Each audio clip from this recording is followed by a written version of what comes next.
So, you choose to do that. So we've got. Did you always do that for the really handsome guys? Well, no. Then we need to. Sometimes we need to be more accurate. Yeah. Special treatment. So shopping, we might find, his costume design, clothing design repeats itself. So you will see, like the Renaissance, this dropped waist and the close-fitting bodice and then a full skirt. I mean, that's Jessica McClintock, right, from the, 70s?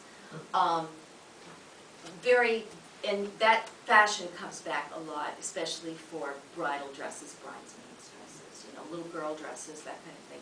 So often you can find stuff in the thrift stores that then you can embellish and add puffs to the sleeves and stuff, and you'll have your Renaissance dress. Grecian stuff is just there every time you look at, nightgowns. Women's nightgowns are all, a lot of them are very classically Grecian.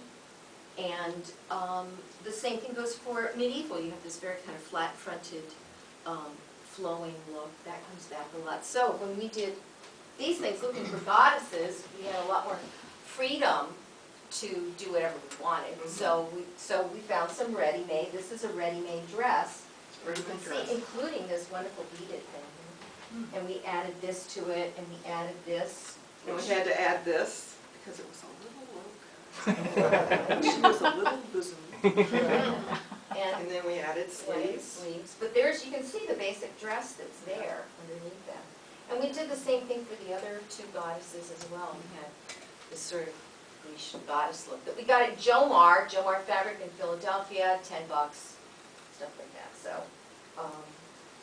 So we often do that, looking for ready-made stuff. And also sometimes our inspiration can come from a donation.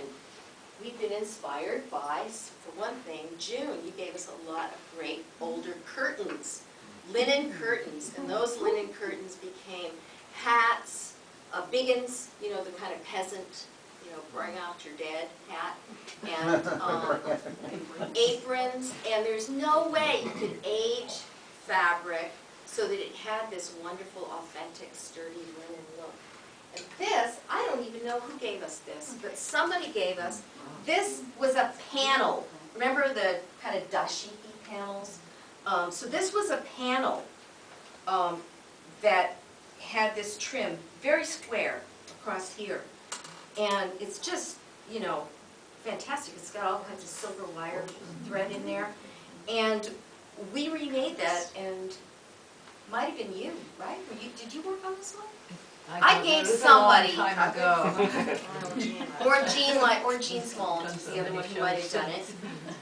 And basically, we reformed this and fit it and even cut it and reshaped it so that we could get the front of a bodice. There's boning underneath there to give it the structure. And then we found this fantastic, beautiful fabric. Isn't that just... This was Titania. Isn't that just great? And so, and then this tied in the back. So we had that. And then also we had a wraparound skirt, just layers and layers and layers around here so that, you could see through, but it doesn't present a problem for the actress. So this was Valerie Hutchinson wore that, and it's just a stunning dress. Just inspired by the one piece. The one piece. We looked at it for several years going, what can we use it for? And finally, the opportunity found something. So sometimes you're really inspired just by that. All right, so. Oh yeah, show this one over here. This is another thing, and again, Joan Mary showed us how to do this. This is what we did when we did Much Ado, and we created our Shakespeare shirts using just men's shirts. So you get a large men's shirt. This shirt's just a regular man's shirt. Right, and we have the collar is cut off.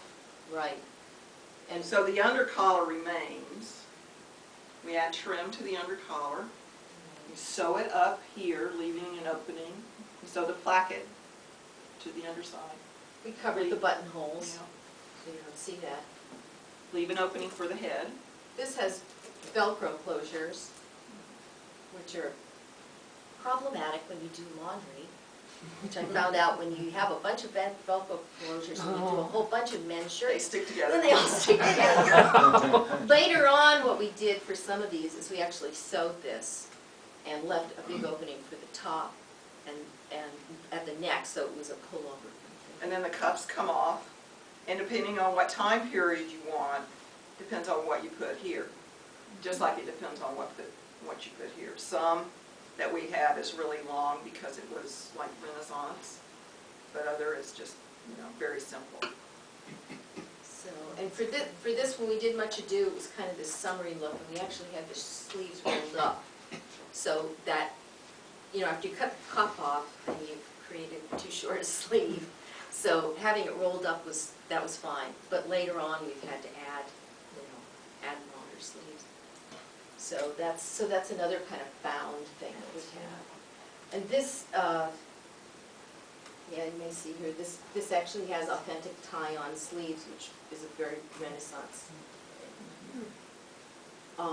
That way it has a double purpose. You don't Right. need sleeves, you can take them off. You can take it off and wear it just like a jerkin, just like a vest without the sleeves. All right, I think we covered that. We covered those topics, I think, Barbara. Okay. So,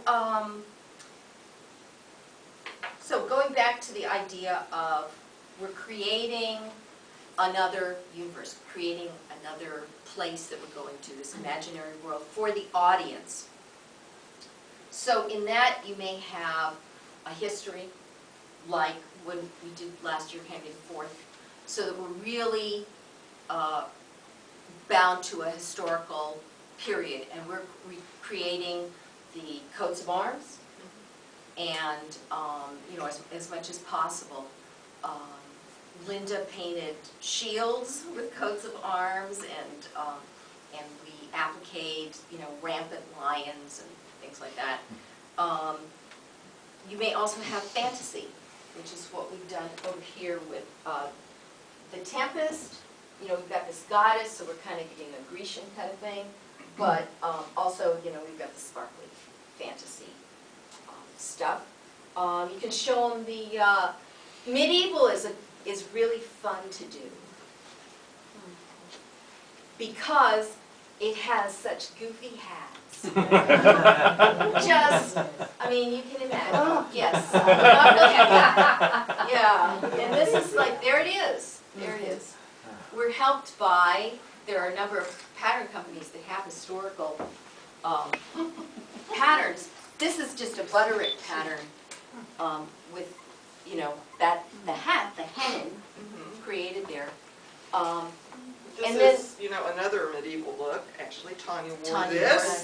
The birdcage hat. She wore this, and Richard, right? Richard III.